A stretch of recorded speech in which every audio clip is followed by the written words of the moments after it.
Everybody. Today we're doing an art journal page using the technique of stamping into wet acrylic. I'm Creative Katie, Karen Burchill. Welcome to my channel. So this page, I started off with a whole different plan. I'm putting stencil butters of different colors, blending the colors, kind of getting that rainbowy effect, but I didn't know what to do with it with the white, and I wanted a black background. That went right over the stencil butters and I wasn't able to get it back. So I ended up painting the background black, but I still have that lovely texture. So I decide I'm going to put a doodle flower on here. Now I could just draw it flat on. And in fact, I did draw this doodle flower. But what I do is I drew it outside of this, different shapes, sizes. And when I get one that I liked, I blow it up or shrink it on my photocopier, and then I can use it to addition the shapes and sizes on a page. So here I traced it with my General's white charcoal pencil. Now, to get the effect that we're getting with stamping onto the wet acrylic, you need to put a coat of gesso down or a lighter color. Now, I'm also putting this coat of gesso down because I want the color of the flower to be bright and bold. And if I just paint it on top of the black, it would affect the color of the paint. So here I'm putting, I believe I ended up doing 2 coats of white gesso. Areas that are more white and opaque are going to be brighter and bolder. Areas that have some black peeking through are going to have shading. I do end up putting 2 coats. And I'm not worried about making it perfectly smooth because that's just going to add texture and interest to the flower.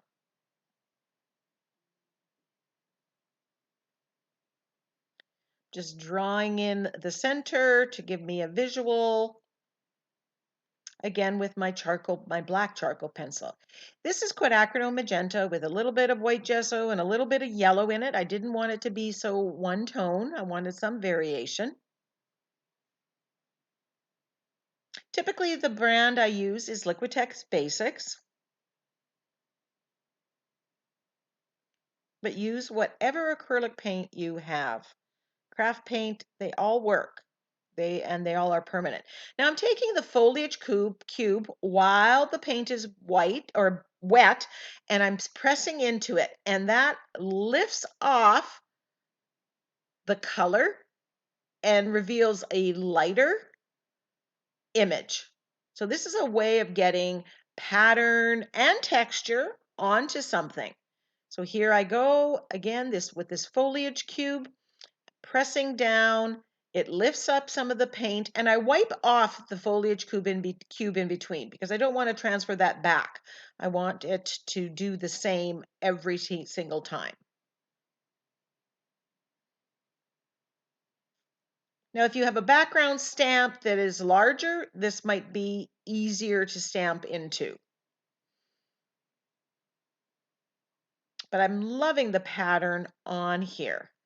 It's very subtle, but it's adding a lot of interest to this flower. And it's something different.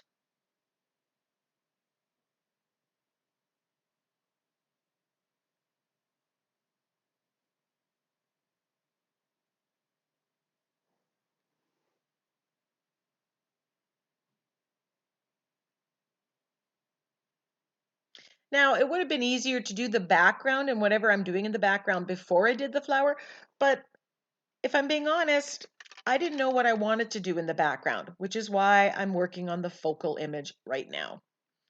Now, I have that lovely texture from that chicken wire reverse stencil that is not being highlighted at all. I wanted to bring that out, so I put some gold paint on this Ranger blending tool, and I'm lightly rubbing over it just to bring out the texture and add a little bit more color and interest into the background.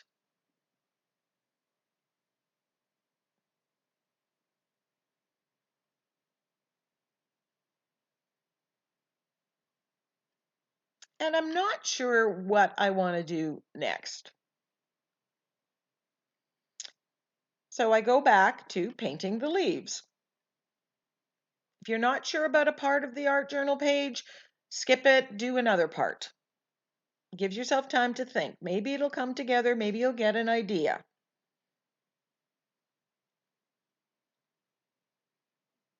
So again, I'm painting out the leaf with white gesso because I want the colors to be bright and bold against the black background.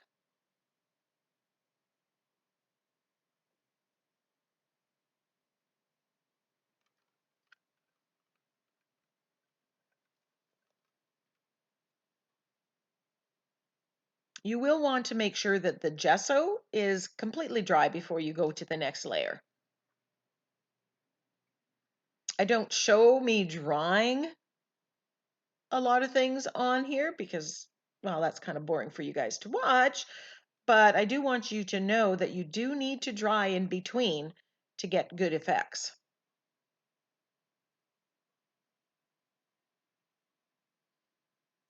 So I'm adding some cadmium yellow with white gesso just to soften it a bit.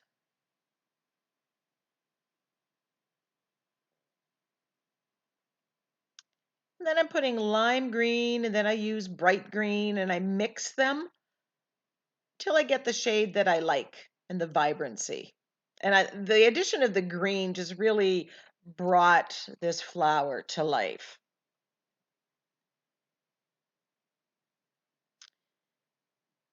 Now, initially, I wasn't going to stamp on the leaves with the foliage cube, and then I do. It had partially dried, so I didn't get as good a stamp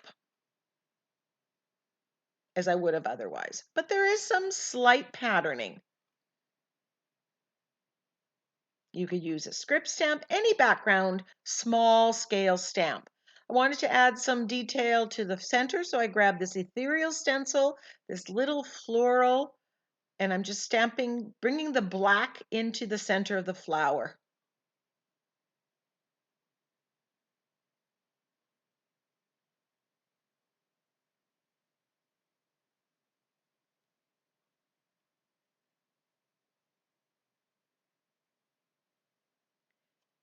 I still didn't know what I wanted to do with the background, if anything. So I decided I'm going to shade the flower, and I'm using the floating acrylic technique, my angle brush, and black acrylic paint, and I'm shading. And this is defining the flower. And it amazes me, even with the black background, what a big difference this made. And I'm kind of doing every second petal, letting it dry, and then coming back and doing the other ones.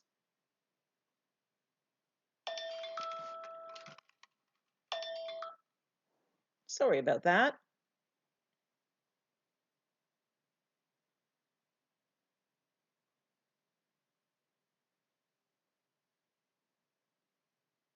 Now I could have left the background as it is with that honeycomb pattern on the one side and the blank side there, put the sentiment, and that would have worked. And I did think about that as an option.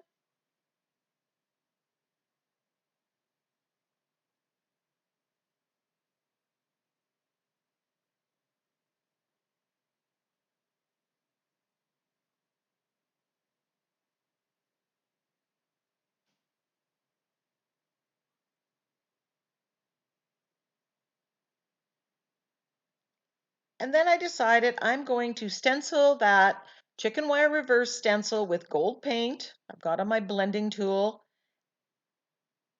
And it's just going to be all over the whole background. Some of it's textured. The right side is textured because remember that was my stencil butter, just basically, gives a texture like modeling paste.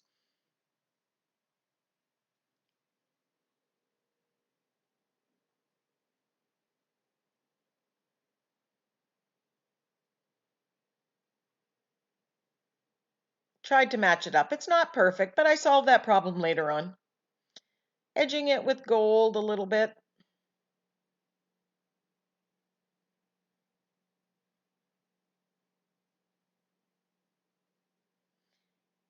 Then I'm using the gold. I'm just adding a little swoosh of gold on it. You don't see much of that in the picture, but in real life, it just gives it a little bling.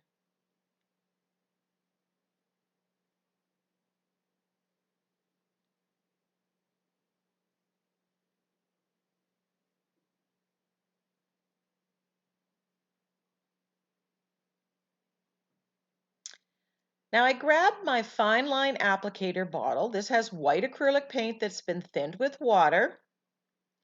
And I am doodling around and I'm going back and forth. I'm not trying to be perfect. You can't be, so embrace the imperfections. It's a doodle flower. And I'm loving the contrast that this white is bringing. It just really brought the flower to life. And that shading underneath with the black worked well with the outlining.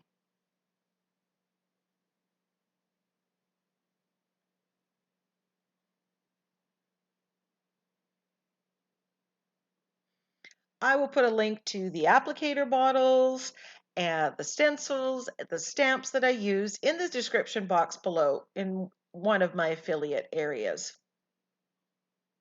be it Amazon, TCW, or NinnysNapkins. Outlining around the back, the outside edge, to just embrace that doodling.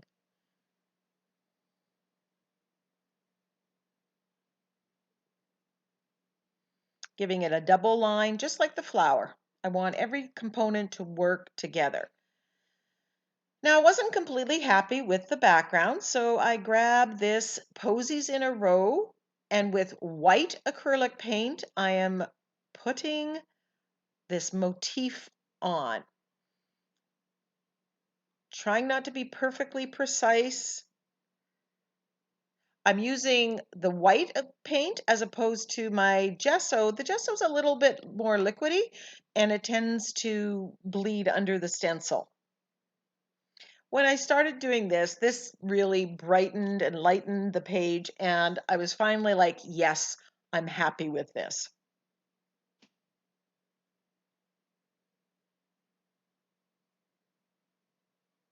I think it was the contrast. I think it just another floral motif that tied in.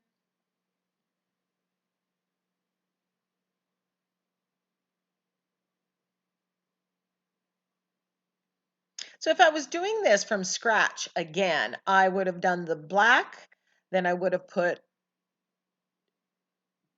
the chicken wire reverse stencil, then I would have done this before I did the doodle flower in the middle. It just would have been easier. I wouldn't have had to work around anything.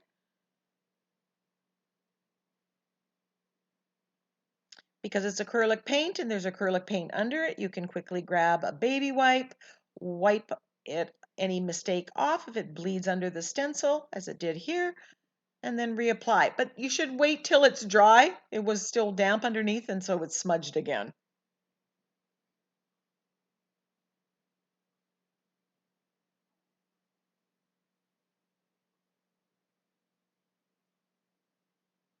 I've been doing a lot of gardening in my beds, moving plants around lately, so it's not surprising that I wanted to do a page with flowers on it.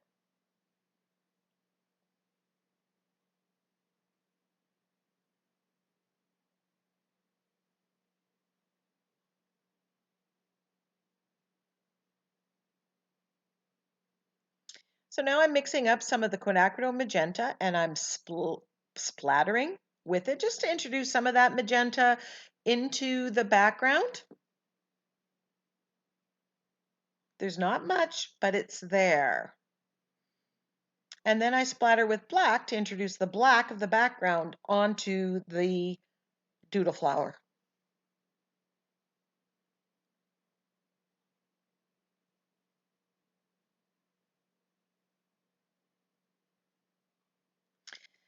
Now's the time to pick a sentiment. And I went to my sentiment pack through the garden gate and I found the saying down the garden path. and I'm playing with it. I'm cutting it down and I'm auditioning it. I like the font. I like the boldness of the font. Trying to cut off some of the white. Didn't like how it was covering up too much of that background, auditioning a few of the other sentiments, but a lot of them seem to be too big. But the benefit of when you buy digital sentiment, my digital sentiments, you can size them. You can make them bigger, you can make them smaller. So here I've made it smaller, and I'm actually moving it over, covering a bit of the flower up. And again, I'm looking at one way, looking at another way. Which way works best? Sometimes I take pictures to help me decide. But don't be afraid to put your sentiment partially on top of your focal image. I'm using fluid matte medium to glue these down.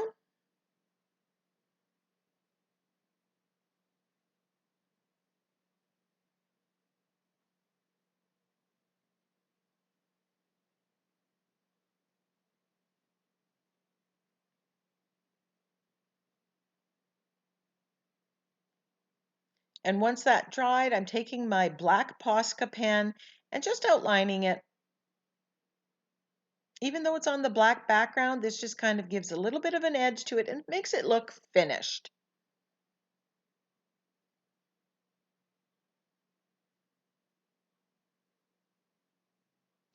And there we have it. There's texture, there's pattern, there's bright, bold, there's contrast.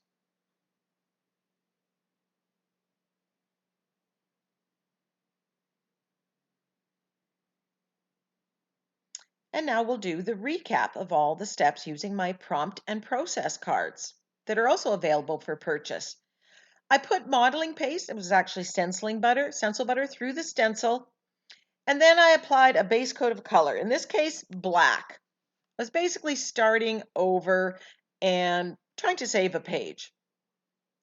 I drew a doodle flower in the middle of the focal point, and I applied base coat of color after putting white gesso. I stamped into the wet acrylic paint to get subtle pattern on the petals of my flowers. I use this foliage cube. Love, love, love that effect.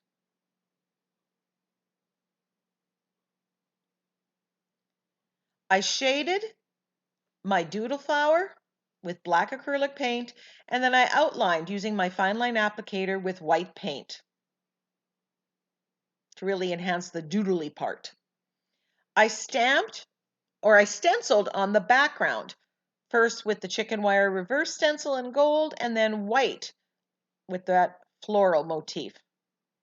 The contrast with the white and black and the bold colors really brought this page together. I splattered the page with the magenta and the black.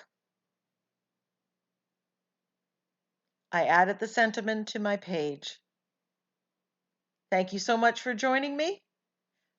Don't forget to hit the subscribe button. Until next time, go get creative.